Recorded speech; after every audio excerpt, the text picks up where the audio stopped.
Thirikari kuhitukira ministry ya maria maturigicĩirie ucenjia wa rĩera o ũndũ ũmwe na mĩtitũ nĩrĩga kũruta mũkana wa kwendia indo iria ciumanaga na mĩtĩ nja wa bũrũri, ona gũtuĩka rĩrĩ nĩ itua rĩũkĩrĩirwo nĩ arĩmi a mĩtĩ gũkũ bũrũri-inĩ.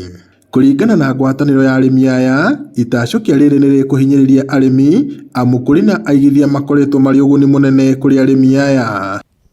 Na nĩ tũraiguire ũndũ ũcio nĩ watũhinyĩrĩria mũno tũrĩ arĩmi, nĩ tondũ mũigithia ũyũ ũkĩte Kenya arathondeka nyamũ icio ciĩtagwo vinia, nĩ aratũgũrĩra mĩtĩ wega. Kũhũra marufuku kwa kwendio vinia icio nĩ gũkũgiria tuone thoko ya mĩtĩ ĩno, na mĩtĩ ĩno tũhandĩte ithuĩ ti ĩkorwo ĩgĩcover forest, nĩ ĩkorwo ĩ biacara itũ.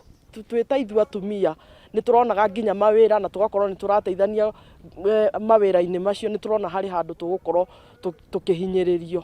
Mũikarĩri gĩtĩ wa ngwatanĩro ĩno Benjamin Karanja marĩ na anyiti itemi angĩ marenda thirikari ĩtabanie gĩikaro na anyiti itemi ũrĩmi-inĩ wa mĩtĩ nĩguo kwetha kĩhonia gĩa thĩna ũyũ. Ndũmĩrĩri-inĩ yake, minista wa marĩa matũrigicĩirie Aden Duale augĩte wendia wa icere cia mĩtĩ mĩthemba ĩtiganĩte ta Veneers nja wa bũrũri nĩ ũgũteithia kũgitĩra marĩa matũrigicĩirie, ona gũtuĩka rĩrĩ nĩ itua rĩtakenetie arĩmi. Mũrĩmi agũcoka harĩa tũrĩte ahinyĩrĩirio, na directive kana itua rĩu rĩrarutirwo nĩ minister aretire andũ arĩkũ, na ithuĩ tũrangĩrarĩ amwe arĩa angĩretire ambe atũrie mawoni maitũ. Na maga kweheria marufuku ĩno ndigũkũhitha, nĩ tũgũthiĩ igoti-inĩ na tũtikũhanda mĩtĩ rĩngĩ. Tũgũthiĩ igoti-inĩ twethe haki itũ, tondũ ithuĩ tũhandaga mĩtĩ o ta ũrĩa acio angĩ mahandaga mbembe.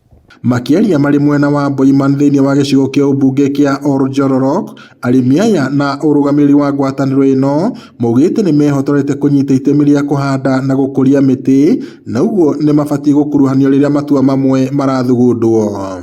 Ngiribota Inooro TV kuma kaunti-inĩ ya Nyandarua, njĩtagwo Peter Mwangi.